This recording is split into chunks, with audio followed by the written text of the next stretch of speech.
Si eres de los que estás manejando así con la rodilla, tomándote un café, concentrando el celular y mirando el tránsito, no estás solo en esta vida. Hay alguien que lo hizo mucho antes que tú, y no estoy hablando necesariamente de tu esposa o de tu esposo, estoy hablando de Marta y no tu vecina, sino la Marta que aparece en las Escrituras. Porque en el corazón de los hombres y las mujeres, a pesar de que vivimos a full, algunos hace muchos años sin parar, tenemos un anhelo de descansar, un anhelo de encontrar nuestro lugar en el mundo sin complicaciones, disfrutar de las cosas pequeñas de la vida, esas nimiedades que se nos van pasando por alto justamente a causa que no nos da tiempo de respirar, no tenemos tiempo de disfrutarla. Cuando nos vamos de vacaciones estamos tan estresados en no olvidarnos nada, en haber cerrado la puerta, haber cerrado el gas, haberle dicho al encargado que nos vamos a ir, más el auto, más lo que hay que llevar, más los chicos, que cuando venimos necesitamos vacaciones para reponernos de las vacaciones, porque venimos estresados. Y a eso se suma un año en el cual no nos detenemos, donde los días a veces se hacen cortos para las demandas que tenemos, las cosas que tenemos que afrontar. Y entonces hay momentos que nuestro alma se empieza a agotar, nuestra batería empieza a estar baja y como Marta nos enfocamos en lo que no debiéramos. Esta Marta probablemente la Escritura narra que probablemente haya sido la hermana mayor de sus dos hermanos María y Lázaro.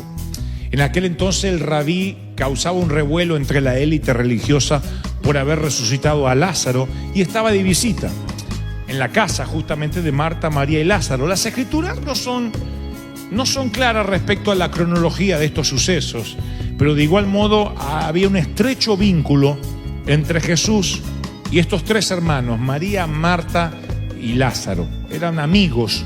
Cuando Jesús pasaba por ahí, siempre iba a Betania y se quedaba, pernoctaba con ellos, le hacían unas ricas comidas mexicanas, unas quesadillas de pobre, ¿no? Así que la Biblia dice en Juan 11:5 que Jesús amaba a Marta, a su hermana y a Lázaro. Y en la escena que nos compete en el relato de Lucas, hay una escena íntima en la que Jesús reprende en un momento a la ocupada Marta.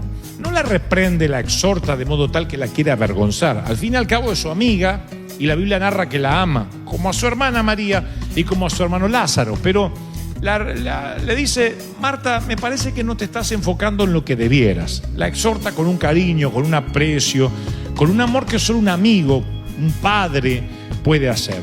Marta, conocen la historia, corría por la cocina, no da abasto para lavar, no da abasto para traer las comidas, para los vasos, lo que se ensucia. Y María, la hermana, pinta de vaga, se sienta a los pies de Jesús a escuchar sus palabras. María dice: para limpiar mugre tengo toda una vida, Jesús no sé cuándo vuelve. Y se sienta a los pies de Jesús, dice: ya mañana limpiamos. Marta quiere tener la casa impecable, como hay algunas histéricas acá que quedaron del servicio de las 9, porque las de las 12 son tan pacientes, pero que debe haber alguna que quiere todo limpio y todo está impecable, y no tiene que ver con el lujo, porque mi mamá, como digo siempre, nunca tuvo lujo, nunca tuvimos lujo en casa, y había un día que enceraba el piso y uno tenía que andar así con unos patincitos, ¿cómo se llama? O con las medias así, porque no quería que le arruinaran la encerada. Y lo cierto es que no venía nadie a visitarnos, nosotros éramos los que íbamos a disfrutar la encerada esa, y teníamos que andar así como si estuviéramos en el Vaticano. Y yo digo: ¿por qué? ¿Por qué? Y todo estaba limpio, impecable. Aparte, ni se nos ocurría que la sobremesa se extendiera con el cartón de la pizza ahí y los vasos, vamos a ver tele y después juntamos. No, en casa había un comunicado militar: nadie va a tele, nadie va al baño, nadie orina, nadie se levanta si esto no está todo levantado. Y teníamos que levantar y limpiar todo. Aprendan las madres de ahora a levantar todo impecable, lujoso. Ustedes podían visitarnos en casa de sorpresa cuando sea. Siempre la vieja mantenía todo impecable. Camas extendidas, de irnos al colegio y dejar las camas así como que se pelearon dos perros. ¡Ni loco! La cama tendida, y aunque decía: llego tarde al colegio, levántese temprano, vaya y pida perdón a la dirección, Pero la cama me la atiende, era más importante la cama que la educación. Y la atendíamos la cama. Yo vengo de eso. Los baños de antes, y ya voy al mensaje, porque ahora me emocioné con esto. Los baños de antes, yo le voy a contar cómo era mi baño donde yo pasé la infancia. Era un inodoro y después había una regadera acá, una ducha regadera, pero no hay abajo una bañera. Entonces cuando abría se mojaba todo el baño, el inodoro, todo, porque era todo chiquitito. Entonces tenías que dejar, a veces dejábamos un chorrito chiquito para no tener que limpiar tanto. Te ponías abajo el chorrito así y te movías debajo del chorrito para bañarte.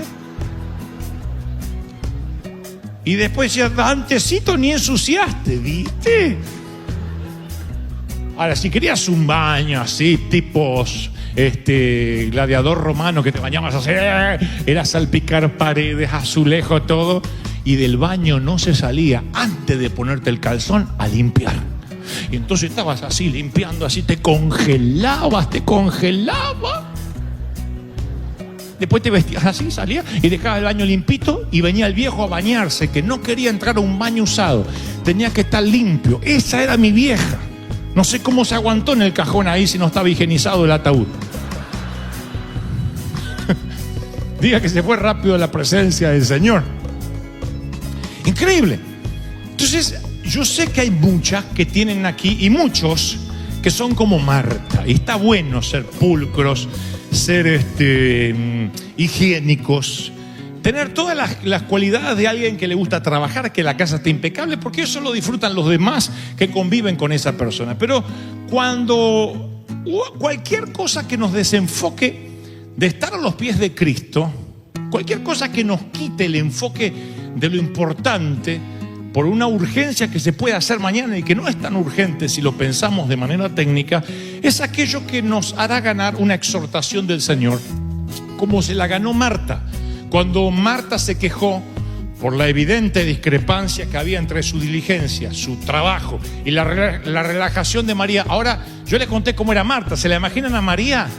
Capaz que alguna se identifica más ahora. María era, ay Jesús, ¿me puedo sentar a tus pies?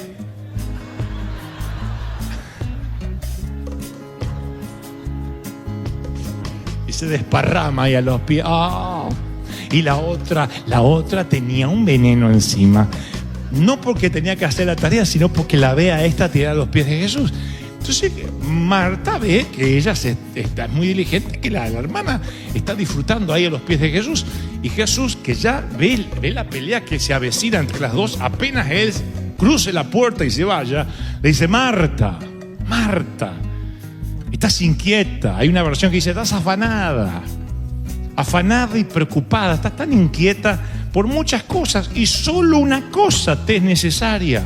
Solo una cosa. Hay solo una cosa que tendrías que estar haciendo. No le dice que hay 2 opciones, hay 3, hay 4. Tendrías que estar haciendo una sola cosa. Y María eligió bien. ¡Oh! Peor todavía se habrá puesto Marta. Ahora la vaga esta, que la llevan 4 piojos en andas así, es la que hace bien. Y Jesús la elogia. Ustedes pensarían que Jesús está elogiando a la que limpia. Está diciendo: mira, María ha escogido lo mejor y nadie se lo va a quitar. ¡Qué lindo! Nadie le va a quitar este momento a María. En cambio, tú estás afanada por lo que no tendrás que estar afanada. Estar afanado significa estar ansioso por hacer algo que podrías hacerlo en otro momento. No le dice Jesús: ya no limpies más. Vete y no limpies más. Algunos quisieran ese mandato del Señor, ¿no? Vete y no cocines más. Pero no. Le está diciendo el Señor: es otro el momento para limpiar. O sea, los trastes van a seguir sucios, el cartón de pizza va a seguir ahí, nadie se lo va a llevar. Tú puedes hacer todo eso cuando yo me vaya. Ahora puedes aprovechar solo una cosa. ¿Qué tenía que aprovechar Marta? La presencia del Señor ahí en la casa. Solo una cosa te es necesaria. Y a veces podemos ser consumidos por las demandas que nos empujan hacia lo urgente, que nos encontramos demasiado cansados para regar nuestro propio alma. nuestro alma se empieza a marchitar porque no lo regamos. Yo les conté en cierta ocasión de una historia que la sequía afectó una región de naranjos, justamente que estamos aquí en Anaheim. Y entre los numerosos huertos se destacaba unos árboles que permanecían verdes, mientras que a su alrededor los demás árboles estaban marchitos y vacíos. Y entonces cuando se le pregunta al agricultor cuál era el secreto, que sus árboles continuaban verdes a pesar de la sequía, él responde lo siguiente, dice: mis árboles sobreviven hasta 2 semanas más que el resto sin agua, porque cuando eran jóvenes yo solía no proveerles agua para que tuvieran que obligarse a echar raíces más profundas para poder beber y subsistir. Ahora ellos, mientras que los otros árboles se secan, mis árboles beben agua de una fuente más profunda. Por eso todavía sus hojas están verdes. Entonces, los momentos de crisis, de desierto, vienen a nuestra vida para que echemos raíces y de esas experiencias aprendamos a disfrutar de la presencia del Señor para los momentos en que nos va a parecer que nos abandonó. Ahora hablaré en momentos de esto. La presencia nunca te abandona, pero hay momentos que lo sientes y hay momentos que no. De esto hablaré solamente en un par de minutos. Lo que trato de decir es que si tú no aprovechas los momentos donde el Señor está en tu casa para sentarse a sus pies, escuchar, aprender y adquirir sabiduría, cuando te vengan los momentos en que solo tengas que limpiar trastes y tengas que limpiar la cocina y no esté ahí el Señor, vas a extrañar la calidad de tiempo que desperdiciaste. Hay momentos de calidad, temporadas que Dios nos regala que no vuelven. Y un día llega el tiempo en que solo nos encontramos en un fregadero de la cocina, miramos hacia la sala, Jesús no está ahí o percibimos que no está y añoramos los tiempos en que pudimos sentarnos a sus pies y aprender. Yo digo siempre que nuestros hijos no deben quemar etapas. Tenemos que permitirles ser niños y que jueguen hasta cualquier edad. Si tu hijo tiene 16 y está jugando, no lo tienes que retar, que juegue, porque hay un momento que ese tiempo no va a volver. Cuando tenga que mantener una familia y unos críos, se pone con Nintendo y Mario Bros. La mujer le va a tirar a Mario Bros por la cabeza si se pone a jugar. Entonces ahora que no tiene críos y que alguien lo mantiene, si quiere jugar dentro del tiempo que le dan los padres, que juegue. No, porque a veces los padres dicen como tan grandote con pelo en las patas jugando. Y bueno, hay niños peludos de 30 jugando. Pero que no quemen tapas, que disfruten. Lo mismo con los que tenemos hijas. Las niñas como viene la vida, van a querer pintarse las uñas al año, van a querer maquillarse a los 2 años, ponerse una falda cortita a los 3 y a los 4 van a querer teñirse el cabello. Y si nosotros les hacemos que empiecen a vivir las cosas que tienen que vivir ya cuando sean más señoritas, ahora de niña, ¿qué les queda para cuando tengan 14? Cuando tengan 15, van a tener sexo a los 13, a los 14 van a quedar embarazadas, a los 15 van a ser madres. Y hay niñas que debían estar jugando con Barbie y tienen que estar jugando con los Ken que le nacieron. ¿Por qué? Porque queman etapas, porque no viven el tiempo que tienen que vivir. Esto en término humano, en término físico, del crecimiento cronológico normal.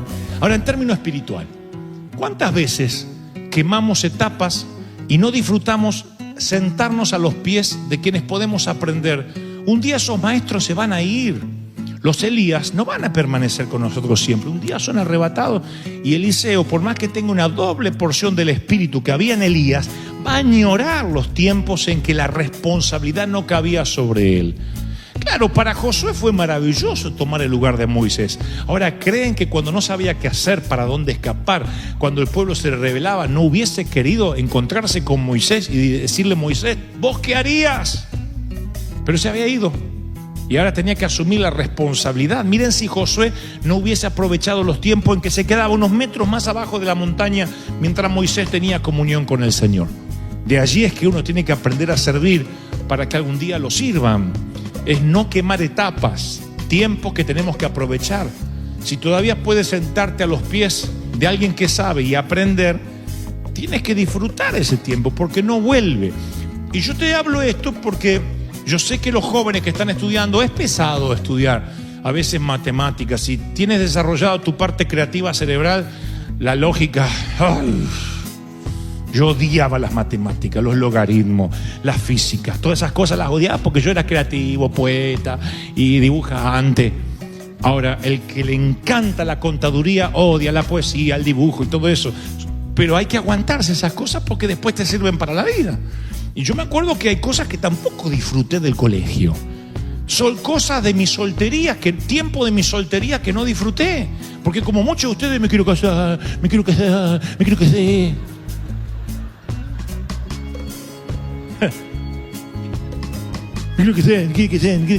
me quiero enviudar. Y no, ya está casada.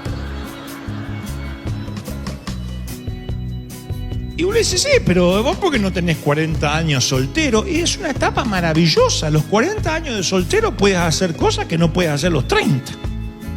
Porque uno tiene otra mentalidad. O ustedes piensan igual que cuando tenían 20, cuando tenían 10, cuando tenían 15. ¿Verdad que uno piensa diferente? Cuando a mí me dicen, ¿cómo cambiaste tu forma de pensar? Y claro, soy un hombre que evoluciona. ¿Cómo voy a andar pensando lo mismo que a los 30?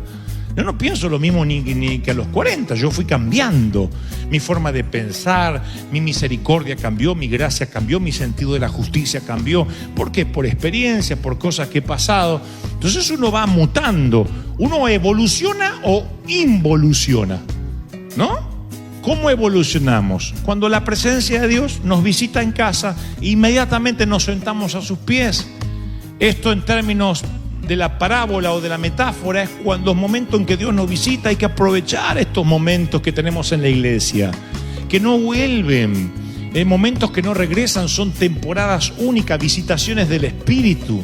Pero a veces las demandas nos consumen, a veces vienen las sequías y estamos tan absortos en las demandas que nos damos cuenta que cuando queremos beber de aguas profundas no hemos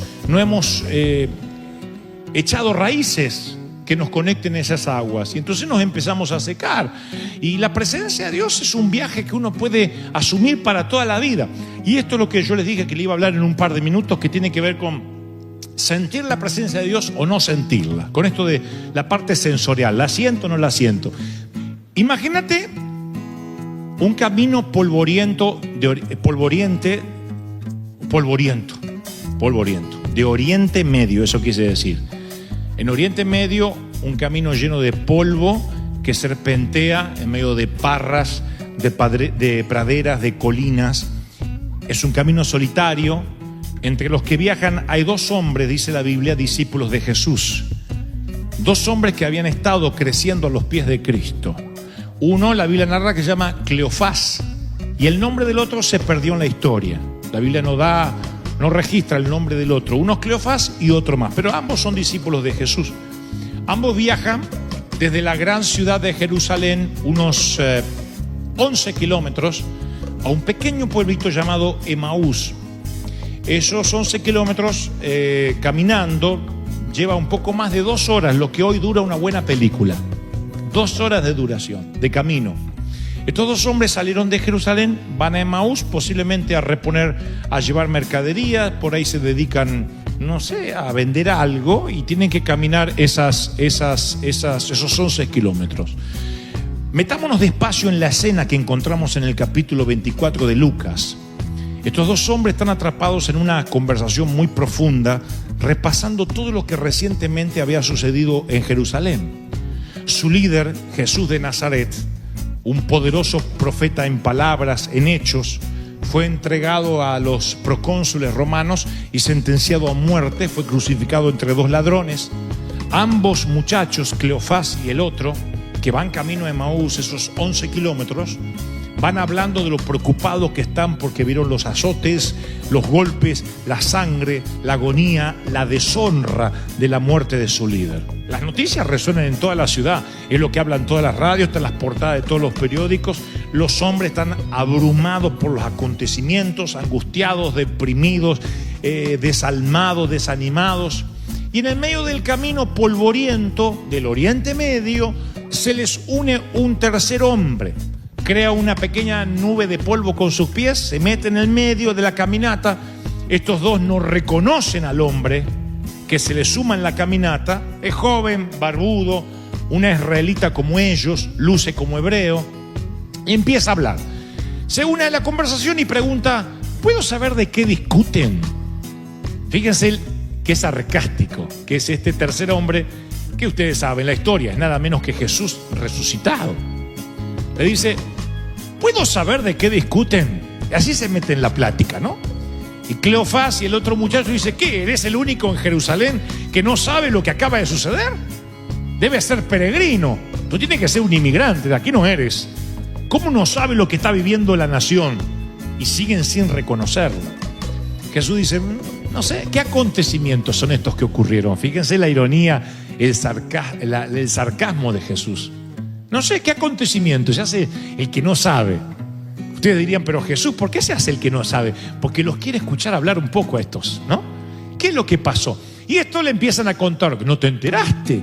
El que se decía ser el Mesías fue llevado ante el patio de Caifás y después ante Herodes, ante Pilato, se lavó las manos y después fue condenado. Le cuentan la historia. Y Jesús le dice: ¿y acaso Cristo no tenía que venir a sufrir, a pasar estas cosas para después entrar en su gloria?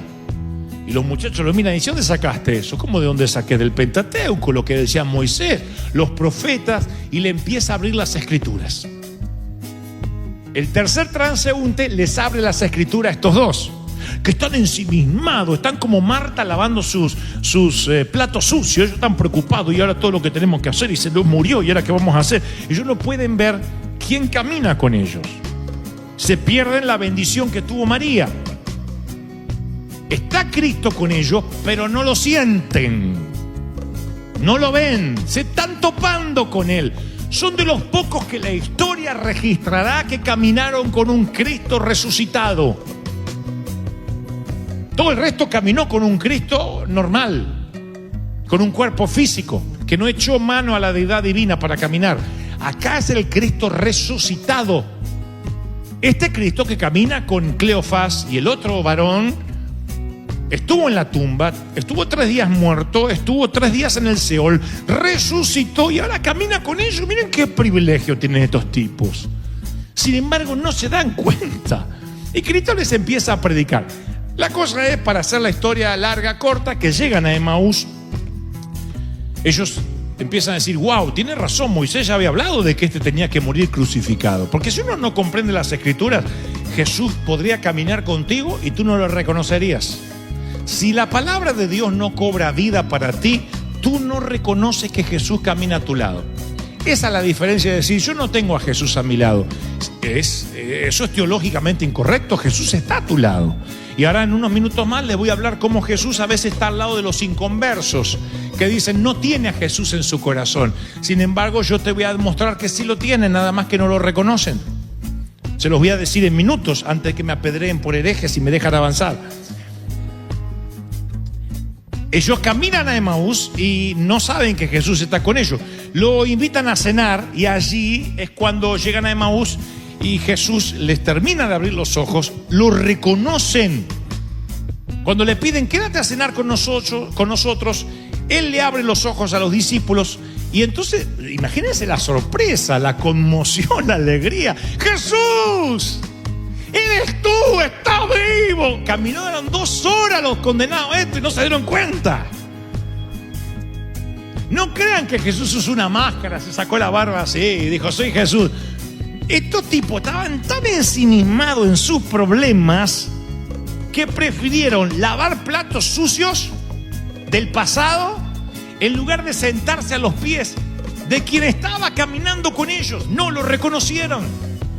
Me sorprende que no lo hayan reconocido hasta que le fueron abiertos los ojos, que es un modismo hebreo. Porque hay de los que piensan que estaban ciegos y hasta que Jesús no dijo: véanme, no lo vieron. No fue lo que ocurrió.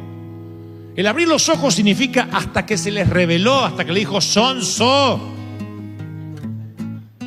No me ven las muñecas horadadas, no me reconocen. Tanto se les grabó en la mente mi imagen allí crucificado y azotado y desnudo, que olvidaron cómo soy. Él no cambió de aspecto, de otro modo los discípulos jamás lo hubiesen reconocido. Tenía un cuerpo glorificado, pero no es que cambió de aspecto, se cambió la barba y ahora apareció diferente, con 2 alas. Era el mismo. Pero estos no lo reconocieron y cuando se presenta ante ellos y dice, sí, soy yo, ahí desaparece. Y ahí les cambia la actitud a los muchachos, a Cleofás y al otro. Porque ahora tenían buenas noticias para contar. Venían del camino de Jerusalén para acá, venían preocupados. Pero fíjense cómo cambia la actitud de ellos desde que cuando salen de Jerusalén a cuando vuelven a Jerusalén. Porque ahora deciden volver y están ansiosos por contar lo que vieron. Y hay una marcada diferencia entre la actitud de los discípulos desde y hacia Jerusalén. De camino a Emaús, Jesús estaba con ellos. No lo reconocieron, pero de todos modos Él estaba allí. Estaban cabizbajos, desanimados, para darse por vencidos. De vuelta, ya Jesús no estaba con ellos de manera física, pero ahora estaba en el Espíritu, ahora estaba resucitado. De ida estaba de manera física, en ambos caminos Jesús estaba. En el camino a Emaús, Jesús estaba de manera física, en el camino a Jerusalén estaba espiritualmente. Pregunta, ladies and gentlemen, ¿qué modificó la actitud de los discípulos, de estos dos? Porque a la vuelta a Jerusalén iban locos, viste, resucitó, yo no sabía. Cambiaron. Ahora Jesús no camina con ellos físicamente, de regreso. Sin embargo, están exultantes. De ida, Jesús camina con ellos y andan con cara de bautizados en limón, cara de 6 de la tarde. ¿Qué cambió la actitud?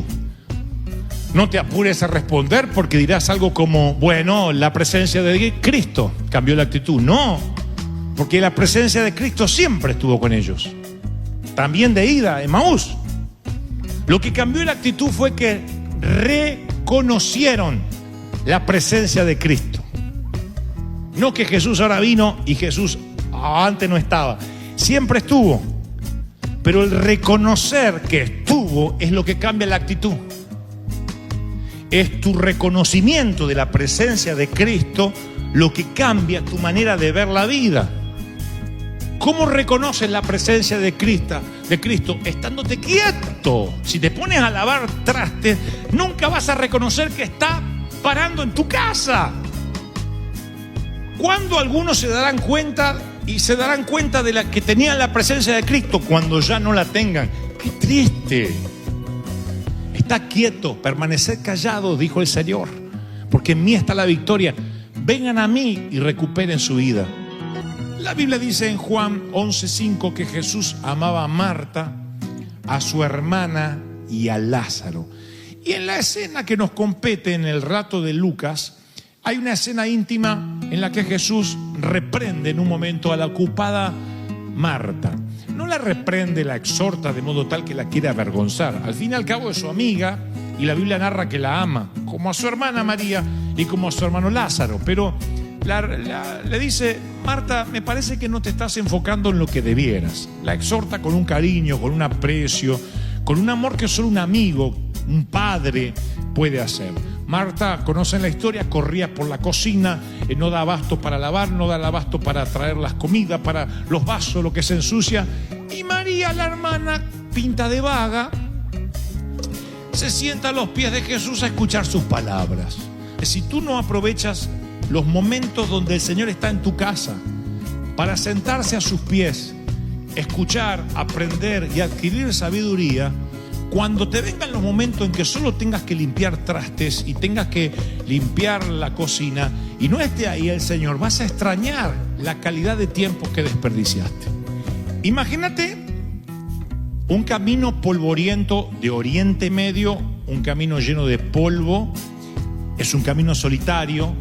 Entre los que viajan hay 2 hombres, dice la Biblia, discípulos de Jesús, Cleofás y el otro, que van camino a Emaús, esos 11 kilómetros, van hablando de lo preocupados que están porque vieron los azotes, los golpes, la sangre, la agonía, la deshonra de la muerte de su líder. Y en el medio del camino polvoriento del Oriente Medio se les une un tercer hombre. Es joven, barbudo, una israelita como ellos, luce como hebreo, y empieza a hablar. Le dice, ¿puedo saber de qué discuten? Y así se mete en la plática, ¿no? Y Cleofás y el otro muchacho dice, ¿qué? ¿Eres el único en Jerusalén que no sabe lo que acaba de suceder?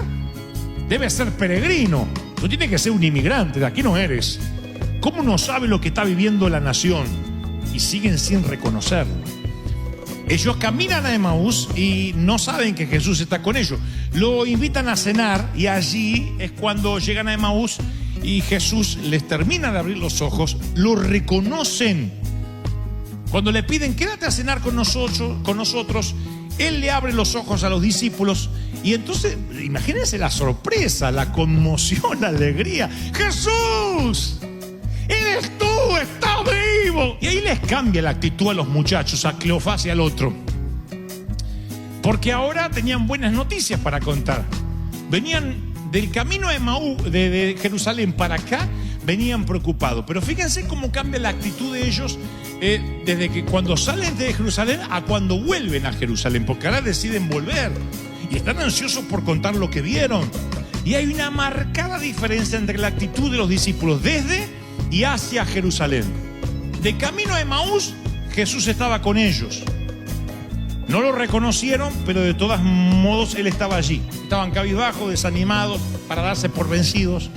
De vuelta, ya Jesús no estaba con ellos de manera física, pero ahora estaba en el espíritu, ahora estaba resucitado. De ida estaba de manera física, en ambos caminos Jesús estaba.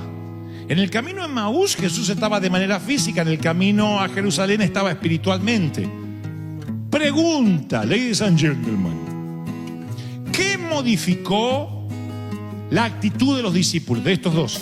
Porque a la vuelta a Jerusalén iban locos, viste, resucitó, yo sabía. Cambiaron. Lo que cambió la actitud fue que reconocieron la presencia de Cristo. No que Jesús ahora vino y Jesús antes no estaba. Siempre estuvo. Pero el reconocer que estuvo es lo que cambia la actitud. Jesús estaba en la casa de Marta, María y Lázaro, ¿sí o no? Una reconoció que estaba, la otra lo tomó como un invitado más a juzgar porque se puso a lavar los platos. Ahí estaba Jesús. Para una no significaba nada, para otra significaba toda, diciendo, esta puede ser la última vez, y de hecho posiblemente lo fue, que Jesús se sentaría a comer pizza con ellos, la última vez que María tendría la ocasión y la oportunidad de estar en sus pies y escuchar. ¿Cuántos de nosotros nos hemos perdido una última oportunidad de esas por estar desenfocados? Es tu reconocimiento de la presencia de Cristo lo que cambia tu manera de ver la vida. ¿Cómo reconoces la presencia de Cristo? Estándote quieto. Si te pones a lavar trastes, nunca vas a reconocer que está parando en tu casa. Qué horrible darte cuenta en el fragor de la batalla que un día el Señor te dejó y no te diste cuenta cuando lo perdiste por no estar quieto, por estar siempre enchufado, manejando con la rodilla y tomando café. Te dicen quédate quieto y nos cuesta quedarnos quietos. Está quieto, permanecer callado, dijo el Señor, porque en mí está la victoria. Y a nosotros nos cuesta estar quietos. Entendemos que la quietud necesariamente a veces está relacionada con la vagancia, con la pereza, con la falta de obediencia, pero la quietud también en ocasiones es obediencia. María eligió solo una cosa. Hay una sola cosa para hacer hoy. Yo estoy en la casa de ustedes. Lázaro, Marta, María, hoy podría estar en la casa de Pedro, en Capernaum. Podría estar en la casa de Zaqueo, podría estar en la casa de Lucas. Estoy en la casa de ustedes. ¿Te parece bien lavar los platos hoy? ¿Se te va a escapar el plato sucio? Dios habla a alguien hoy. Codéala y dile, viste, condenada, que siempre estás ahí, histérica para limpiar. Uno tiene que saber cuáles son los tiempos, no quemar etapas, como les decía recién. Decir, bueno, esta es la etapa de servir. Me toca trabajar en algo que no me gusta, pero tengo trabajo. No me pagan por hacer lo que yo me gustaría que me paguen, pero tengo trabajo. Ya hay ganancia. ¿Cuántos hay que no tienen empleo? No puedo todavía volver a ver los míos, porque todavía mi estatus migratorio no es correcto. No importa, pero por lo menos puedo hablar por teléfono, puedo comunicarme, enviar remesas. Siempre hay un lado bueno de las cosas si entendemos la temporada que estamos viviendo. Entender cuando una temporada se termina entender cuando se termina una primavera y empiezan los días de otoño. Porque no entender eso es no entender que Jesús dice en San Mateo, y se los voy a leer en una versión popular: ¿están cansados? ¿Están abrumados, exhaustos, desgastados? Vengan a mí y recuperen su vida. Yo les voy a mostrar cómo descansar de verdad. Caminen conmigo, observen cómo yo lo hago. Aprendan los ritmos no forzados de la gracia. La gracia no te fuerza nada. No les pondré cargas pesadas ni dolorosas a ustedes. Acompáñenme y aprendan a vivir libremente y ligeramente. Ustedes dicen, está demasiado parafraseado. Jesús no pudo haber dicho eso. Así que esto está en Mateo 11:28. Dice el Señor: venid todos los que estáis trabajados, fatigados, cargados, y yo les voy a dar descanso. Lleven mi yugo sobre ustedes, aprendan de mí. Soy manso, soy humilde, y van a hallar descanso para vuestras almas. Pues tú puedes descansar el físico y el alma estar cansada. Entonces las 8 horas del sueño, las 7 horas no te alcanzan, porque te descansa el cuerpo, los huesos, pero el alma sigue fatigada. Y contra la fatiga del alma, la única respuesta es el estrés, el submenage. Y el estrés hace que te bajen las defensas, que te agarren ataques, que te estés propenso a ataques cardíacos, a un ACV, a cualquier cosa. Es la fatiga del alma lo que lleva al estrés, lo que comúnmente o médicamente se conoce como estrés. La Biblia ya lo menciona aquí en las Escrituras hace miles de años: fatiga del alma. ¿Estás fatigado en el alma? Venid a mí, porque mi yugo es cómodo, dice el Señor, y mi carga es ligera. Jesús podría decir: ustedes no son como yo soy Cristo, yo me aguanto cosas que ustedes ni sueñan con aguantarse. Él dijo: mi carga es ligera.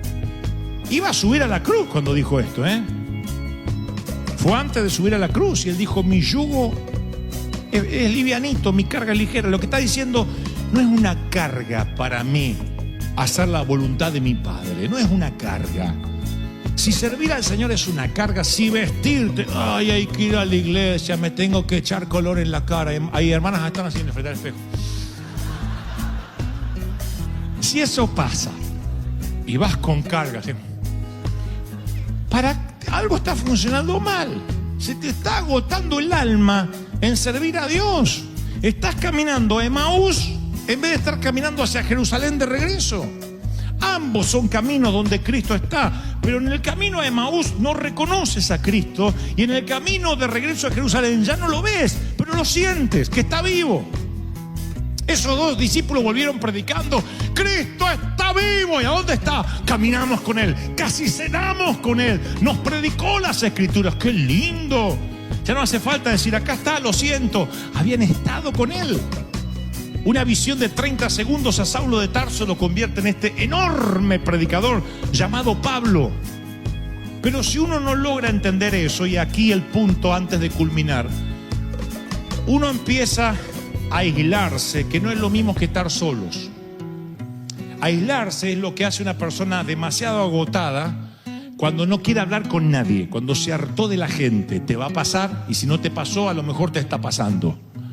Hay un momento que uno se harta de los parientes.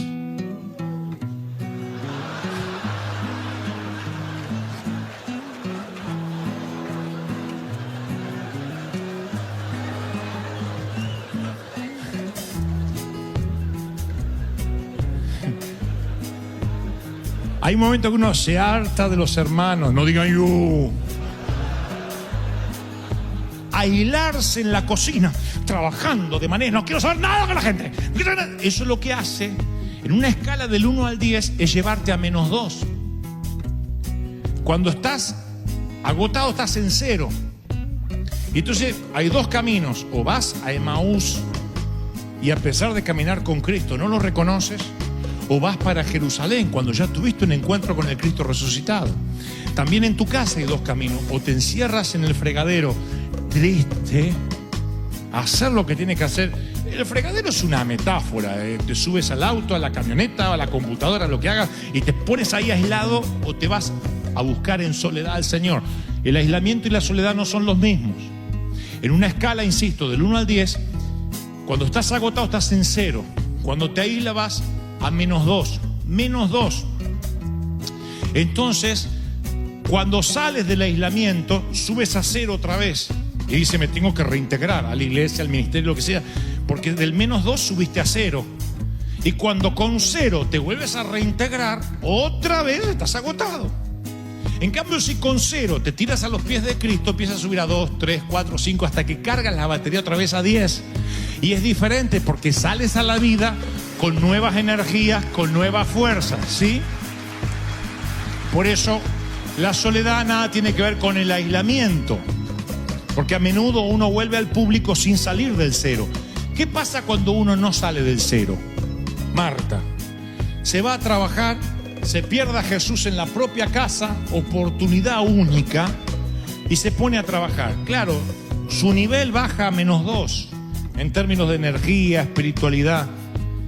Cuando se pone a 0 otra vez porque dice, ya está, limpié todo, cuando se pone en 0, vuelve a la vida real, pero no adquirió sabiduría de la experiencia. Uno puede experimentar desiertos y los desiertos no hacerte mella en ti. O sea, no cambiarte. Y si un desierto no te cambia, vas a volver al desierto hasta que el desierto te cambie, porque llegamos ahí para que nos cambie, para que el desierto produzca algo en nosotros. Cuando tu tanque está vacío, estar a solas con el Señor te ayuda a regresar a 10.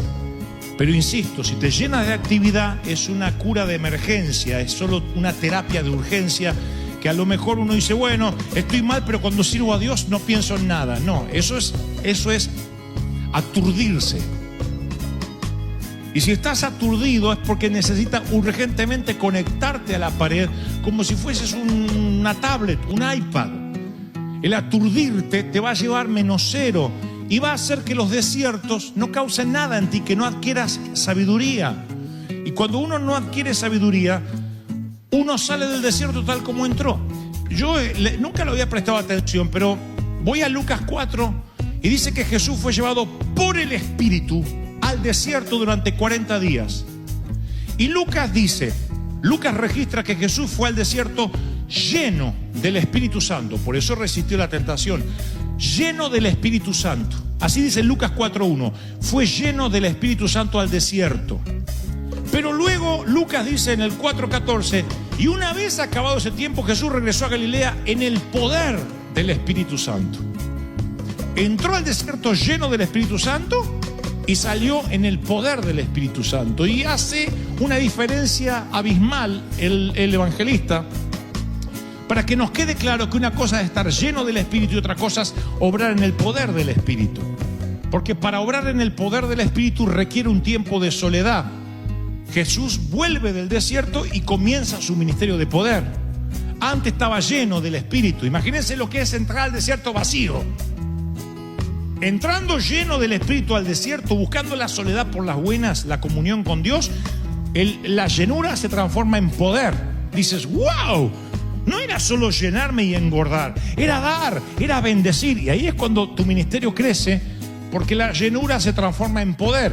En el medio siempre hay un desierto. Los desiertos transforman llenuras en poder. Vacíos en cargas de 10, en una escala del 1 al 10. Pero si entras al desierto y sales en 0, es porque nunca las experiencias tienen valor en sí mismas, sino lo que aprendes de esas experiencias. ¿Qué has aprendido de los errores? No aprendemos de las experiencias, sino aprendemos cuando reflexionamos sobre esas experiencias, sobre los errores del pasado. La vida de algunos aquí presentes como un libro en blanco, no registran nada. Si uno le dijera, ve, préstame la biografía de tu vida, serían páginas blancas y blancas y blancas y blancas. ¿Y qué hiciste?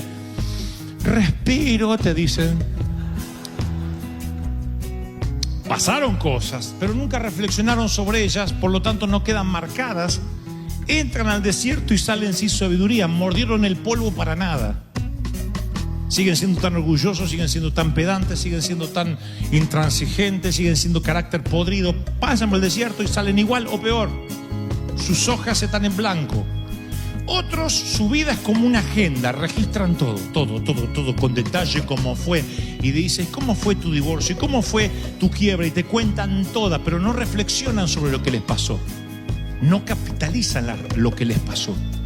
Entonces vuelven a caer en el mismo error. Suelen ser personas que se casan con el mismo tipo de hombre o mujer. Suelen ser las personas que hacen los mismos negocios con los mismos tipos de socios. Siempre lo mismo. Tienen como un común denominador, algo que se repite. Tienen un patrón. Repiten el patrón porque su vida es una agenda que registra, pero que no reflexiona. La gente más rica es aquella cuya vida son diarios íntimos. Registran los hechos y luego dice, ¿qué aprendí de ellos? Cuando ustedes se preguntan si cometieron errores, yo cometo y cometí muchos errores y los voy a seguir cometiendo porque soy un hombre de carne y de hueso. Si yo fuera un hombre con un cuerpo glorificado, ya me iría en un carro de fuego. Debido a que el carro de fuego no me lleva, me tengo que ir en mi propio carro, es porque todavía no tengo un cuerpo glorificado. La pregunta no es si yo cometo errores o no, la pregunta es ¿qué hago con esos errores? Cuando me equivoco, yo tomo tiempo para reflexionar en eso. Escurro la experiencia y la exprimo para sacar cada pedacito de sabiduría que pueda y guardo esas lecciones en mi corazón como referencia y crecimiento futuro. El siguiente paso luego también es tan importante y es deshacerme de la cáscara vacía de esa experiencia y no volver a pensar en ella. Entonces, te casaste.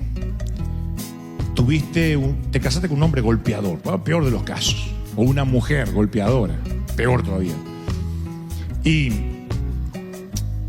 porque no te puedes defender. y te divorcias. Entonces lo primero que tienes que hacer, a ver, ¿en qué me equivoqué? ¿Qué señales no vi en el noviazgo? ¿Por qué me casé? ¿Para escapar? ¿Para huir de mis padres? ¿Por papeles? ¿Por qué me casé con esta bestia? ¿Cómo es que no lo vi antes? Porque no se endemonió. Tuviste que haber visto señales a las cuales ignoraste y apagaste las alarmas. Eso es reflexionar. Tomas tus hojas en blanco y pon, yo cuando vuelva a ver esta alarma, ahora voy a hacer tal cosa. Y aprendí de esto. Ahí adquieres sabiduría. Eso es María sentada a los pies de Jesús. Eso es soledad. Lo de Marta es aislamiento. No aprende nada lavando platos porque se le vuelven a ensuciar. Lavando calzones se le vuelven a ensuciar.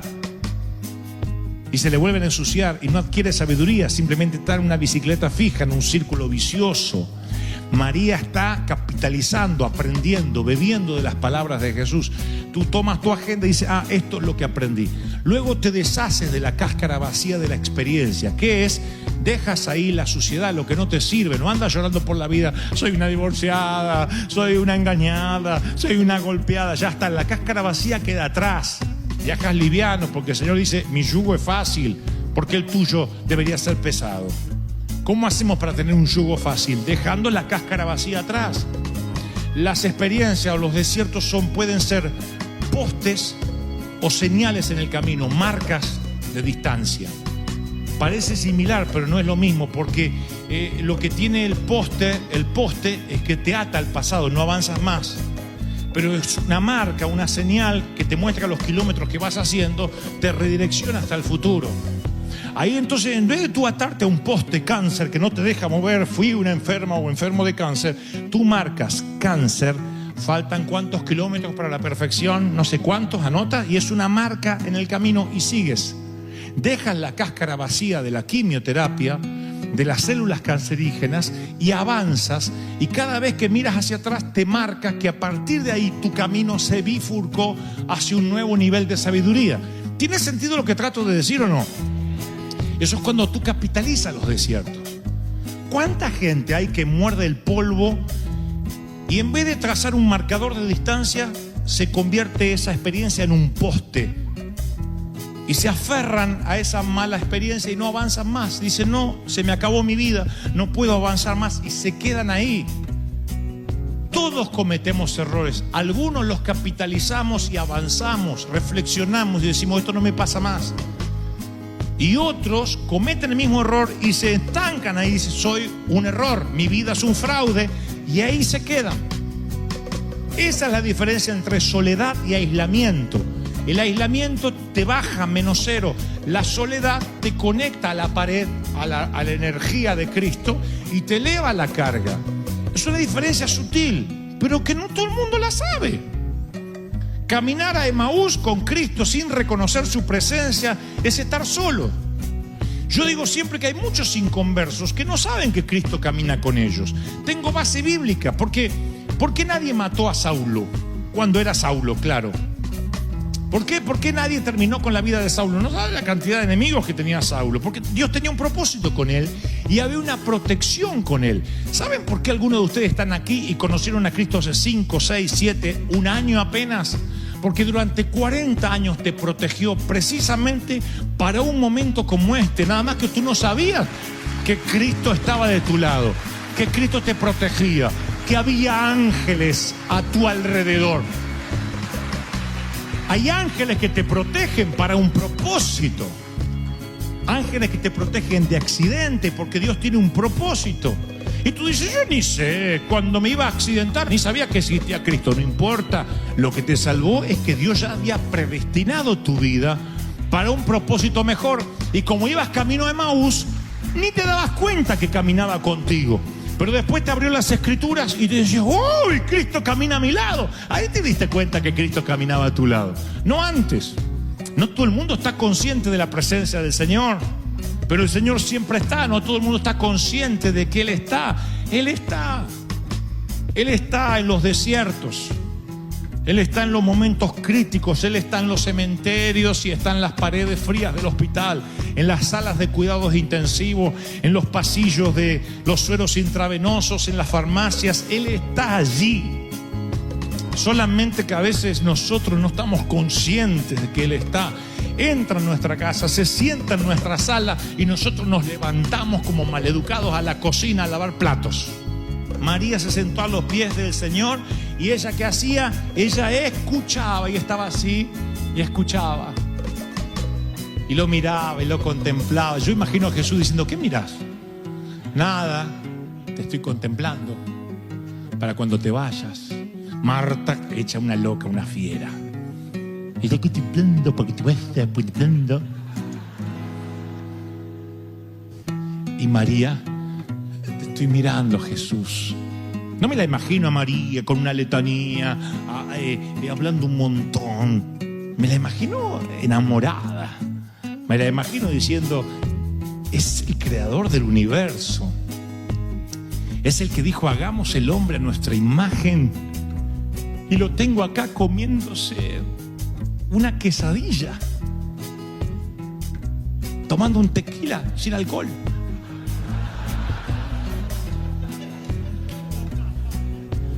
Acá lo tengo, es increíble.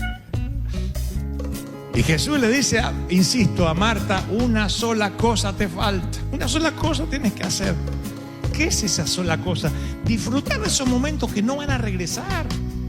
Esos momentos que no vuelven, que son únicos. Mis amados, no quemen etapas. Disfruten ser niños mientras que el Señor te deja de ser niño.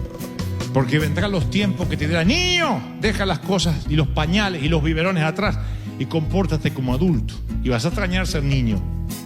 Y vendrán los tiempos donde vas a envejecer y vas a extrañar la fuerza de la juventud. Entonces uno tiene que saber cuáles son las temporadas. ¿Estás cansado? ¿Estás agotado? ¿Estás menosero? ¿No será que estás pasando mucho tiempo en el fregadero de la vida? ¿No será que te estás afanando demasiado por lo que vas a comer, por lo que vas a vestir, cómo vas a pagar la renta y cómo van a estudiar tus hijos y cómo vas a pagar la facultad y la universidad y que vas a pagar el auto y la cuota? Fíjense los lirios del campo. No trabajan, no hilan, no se cosen. Yo digo que Salomón, con toda su gloria, jamás se vistió como uno de ellos. Fíjense los pajarillos, ninguno cae en tierra sin que el Señor tenga cuenta de ellos. No se vende 5 pajarillos por un cuarto, ni aún uno de ellos es incongruente o intransigente para Dios. Tus cabellos están contados. El Señor te dice hoy, te tomaste esto muy serio. No sé si lo trajiste de la esclavitud del mundo, de cargarte y decir, ay, estoy sufriendo por la causa, porque hay creyentes que les encanta sufrir. Les encanta sufrir y les molesta cuando el otro no sufre. Yo tengo gente amiga que me escribe en los perfiles y me dice: usted que la está pasando bien y está disfrutando el mundo y los placeres, disfrute, porque después se va a quemar en el infierno. ¿Por qué? ¿Por qué si ligera es la carga de Jesús, ligera es mi carga? ¿Por qué yo tengo que andar sufriendo necesariamente? ¿Por qué tengo que estar para decir estoy sirviendo al Señor? ¿Por qué? ¿Tengo culpa de que Dios me bendiga tanto de ser joven? ¿Tengo culpa? Tengo culpa de que Dios nos dé una iglesia maravillosa, de que Dios nos bendiga, de que Dios nos abra las puertas. Tengo culpa de ser sencillito. Usted tiene que decirle: tengo culpa, comadre, de que Dios me hizo así, porque fue una chica de 15 a pesar de mis 60 abriles. Hay gente que le da bronca que tu yugo sea fácil. A las Martas siempre les da bronca a las Marías. Siempre. Siempre. Aquellos que trabajan y se esfuerzan y nada les sale bien y prueban con esto y prueban con lo otro. Y aparece uno que se tira a los pies de Cristo y le sale todo bien. Y dice: ¿por qué? ¿Por qué no te venías a tirar conmigo a los pies de Cristo, condenado? Vení, tirate y vas a ver que ligera es la carga. Sencillo es servir al Señor. Alguien tiene que decir: es palabra, palabra, palabra.